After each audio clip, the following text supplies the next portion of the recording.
अगर मैं माइंड को समझाऊं, बेसिकली 2 तरीके के माइंड्स होते हैं ब्रॉडली स्पीकिंग, कॉन्शियस माइंड और सबकॉन्शियस माइंड। कॉन्शियस माइंड जो है वो है क्रिएटिव माइंड। तो इमेजिन कीजिए कि आपके पास $1 ट्रिलियन हैं। तो अब इमेजिन कीजिए कि आप ये $1 ट्रिलियन सभी में बांट रहे हैं ताकि कोई भी भूखा ना रहे। तो आपको कैसा लग रहा है? ये कॉन्शियस माइंड का काम है, यानी क्रिएटिव माइंड। लेकिन ये थोड़ा स्लो माइंड बोलते हैं उसको। तो इसलिए आधा समय जो है हम फाइट और फ्लाइट रिस्पॉन्स में जाते हैं, जो हमारे 95% सबकॉन्शियस माइंड से चलता है। सबकॉन्शियस माइंड का दूसरा नाम है हैबिट माइंड, यानी कि एक तरीके से पैटर्न में रहना।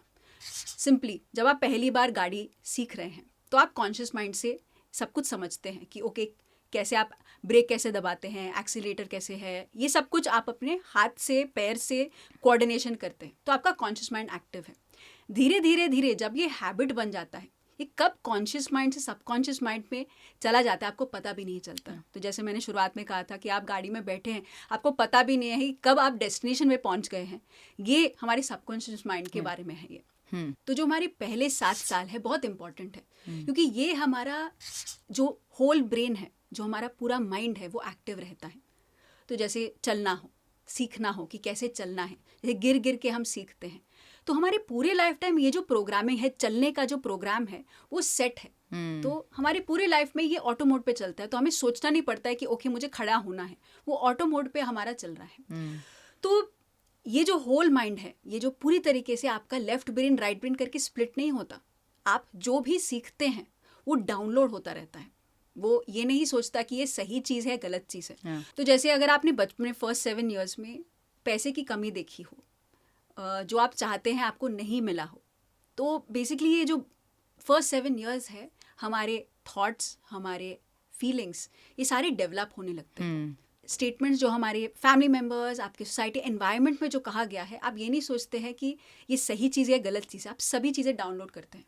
तो जैसे अगर आपने कमी देखी अपने लाइफ में कि मैं जो भी करूं मेरे लाइफ में कम ही रहेगा, मैं गुड इनफ नहीं हूं, जितना भी करूं मेहनत से ही पॉसिबल है, लक से ही चीज़ें मिल पाएंगे, मेहनत करनी ही पड़ेगी वरना आप आगे नहीं बढ़ पाएंगे। ये सारे जो बिलीव्स हैं, ये सारे बिलीव्स हमारे कोर प्रोग्रामिंग का पार्ट बने लगते हैं। और पता भी नहीं चलता कि 7 साल के बाद जब ये आपके फिक्स्ड माइंडसेट में कब शिफ्ट हो जाता है, आपको पता भी नहीं चलता। तो आपकी जो लाइफ है पूरी तरीके से प्रोग्राम से भरा हुआ है। तो 7 साल के बाद जो है लेफ्ट हेमिस्फीयर या राइट हेमिस्फीयर, यानी कि लेफ्ट जो हमारा ब्रेन है वो थिंकिंग, सोचना, तो जो बिग पिक्चर है, जैसे अगर आप एक बिल्डिंग बन रहा है तो आपको पूरी बिल्डिंग नज़र आएगी, आप बिल्डिंग को देखेंगे। लेकिन जो ये राइट हेमिस्फीयर यानी कि जो फीलिंग माइंड है, फीलिंग सेंसेस है, तो आप उसमें से छोटी चीज़ को देख पाएंगे। तो ये हमारा लेफ्ट हेमिस्फीयर या राइट हेमिस्फीयर, कभी कभी हम इसी एक ही साइड से काम करते हैं। बचपन में क्या था, पूरी तरीके से तो आप जो भी आप चाहते थे आप क्रिएट कर पाते थे, आप सीख पाते हैं। तो अभी जैसे बड़े होके अगर आपको स्पेनिश सीखना हो कितनी मुश्किल रहेगी, लेकिन पहले 7 साल में जो भी आपने सीखा, जितने भी भाषा सीखे, वो बहुत आसानी से आप अब्जॉर्ब कर पाएंगे।